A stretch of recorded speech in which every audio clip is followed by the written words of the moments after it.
these, oh, carbohydrates. So what are carbohydrates? They come from your whole grains, your fruits, your vegetables, your legumes. So I think that we have a tendency as a society to create what I call macronutrient witch hunts. We like to oversimplify nutrition. When I was going through school, the nutrient that was the bad guy was fats. You know, fat was the reason everybody was sick. Fats were the reason everybody was gaining weight. It's all fats. And so everybody was put on and recommended to go onto these lower fat and low fat diets. Even the American Heart Association came out and endorsed a lower fat diet. So are carbohydrates bad? Do they make you fat? No. Carbohydrates are your body's primary source of fuel. They're important. Your brain needs it. Your muscles need it. And they're also beneficial to serotonin production. But how much we consume and when we eat them and the sources we choose, that is all very important to take into consideration. The reason why these macronutrient witch hunts, that I like to call them, come about is because there's some basis in truth that there could be problems with some of these foods and how and when and what sources you choose and when and how you choose to consume them. So let's take a look here. I'm going to show you this graph.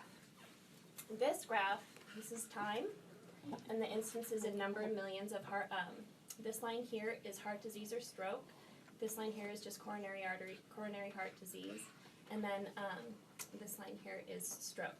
Back in the 1990s, when I got my degree, that was the low-fat phase. That was when the American Heart Association was telling everybody, fat's the reason that everybody's getting sick, fat's the driver for heart disease, everybody needs to go onto a low-fat diet. I actually was marked down on one of my exams because for a heart disease patient, I put salmon down as one of their foods on their meal plan, and I got knocked off by one of my teachers because there was fat in salmon. We all know now that those are actually beneficial fats. So I kind of knew that then because I was studying some of Dr. Weil's information at the time, so I was being a little rebellious putting that on the thing. I knew I was going to get in trouble for it. But if you look at this, from the time that we introduced these low-fat diets, there has been a steady increase in heart disease, coronary artery disease, and stroke. Interestingly, if you took this graph out, the instance of these diseases decrease. And you start to see the increase happening when sugar, there was something with importing sugar that decreased the price of sugar. And when that happened, there was more sugar in our food supply, and then heart disease started to go up. So interestingly, and actually back here when I was graduating, one of my PhD RD professors had just published a research study showing that the low-fat, lower-fat American Heart Association diet plan wasn't working, that we were seeing a trend and increase in heart disease in patients on those plans. So now the American Heart Association is saying a diet greater than 60% of carbohydrates can increase heart disease risk. When I was in school, we were told that 60% was the basis. That's how much everybody needed every day for carbohydrates. So here I am. I'm bashing on the carbohydrates, but they're not bad. Carbohydrates, when you eat carbohydrates, your blood sugar is going to go up. It's a natural part of digestion. Your blood sugar goes up, and then you get a corresponding release of insulin. What you want to look out for is consuming foods that spike your blood sugar up really quickly, and then you get a corresponding surge of insulin, which is sometimes an overreactive surge because it's such a quick spike in your blood sugar. And you get these extreme peaks and valleys in your blood sugar. This is problematic. Consuming your carbohydrates in a way that creates more healthy rolling hills, that is what you want to be aiming for. Carbohydrates are not bad, but how we choose to consume our carbohydrates is really important. And I've got this pointing at me, not the computer. So let's take a look at this.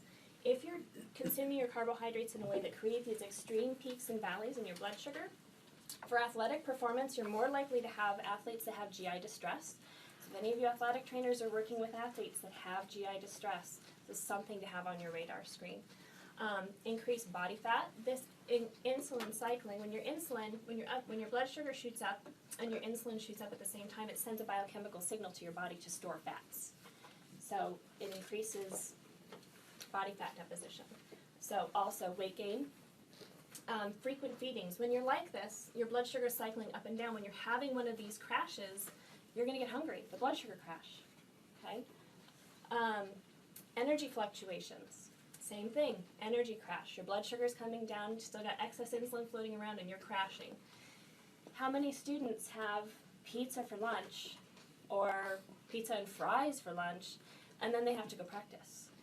And they're coming into that practice right here. And when you're here, your performance is going to drop. Your performance is not, you're not going to have the same level of coordination and mental focus as you would have if your blood sugar, if you weren't coming in on this energy crash. Health-wise, so this is where I think it's important and what I think gets overlooked so often with athletes. We focus on this. We focus on the performance. But these are people who need to eat healthy and be healthy for the rest of their lives as well. So we need to look at this as well. It's very, well, I should say, it's becoming more commonly known that these blood sugar cyclings have direct links to many, many diseases. You've got diabetes, obviously, and insulin resistance, lesser form of diabetes. This blood sugar cycling also increases chronic inflammation, cardiovascular disease, cancers, and obesities. Okay? So, how many of you guys have heard, the stories of the marathon runner who falls over of heart disease, He's carb loading. His triglycerides are crazy. He looks lean, looks super healthy, but on the inside, when you look under the hood, not so healthy. Okay, so that didn't turn out right. Sorry about that. So what do you want to do to get this? You need to be eating healthy, whole grain, nutrient-dense carbohydrates. That doesn't mean donuts. Donuts don't count. Bagels don't really count. The black bean pasta, nutrient-dense, whole grain carbohydrate. Lots of fiber, and there's also protein in with that carbohydrate. And the other thing that's going to help your body come down to these nice rolling hills is consuming your carbohydrates with some proteins, fats, and fiber. So, how many of you have ever eaten an apple? You're starving, you eat an apple, and then half an hour later, you're hungrier than you were when you first ate the apple. Okay, that apple shot, the apple's good for you. I'm not going to tell you not to eat apples. Don't be afraid of fruit. Fruit's good. Lots of phytonutrients and polyphenols, good stuff, fiber. However, it will shoot your blood sugar up. So, have your apple with some proteins and fat. Have your apple with some nuts, with some peanut butter. How many of you have done that? You have your apple with some nuts, and you're full you're satisfied for a good couple of hours. Want just the apple by itself? Not enough. And it's not just the increased calories, it's just how your body digests the food differently. Yes, you are consuming more calories by having that peanut butter there as well. The fats slow down the digestion, and the protein and the fats slow down the glycemic effect of the apple. Okay? Any questions? I really if you guys want to say anything while I'm talking, it's going to be a total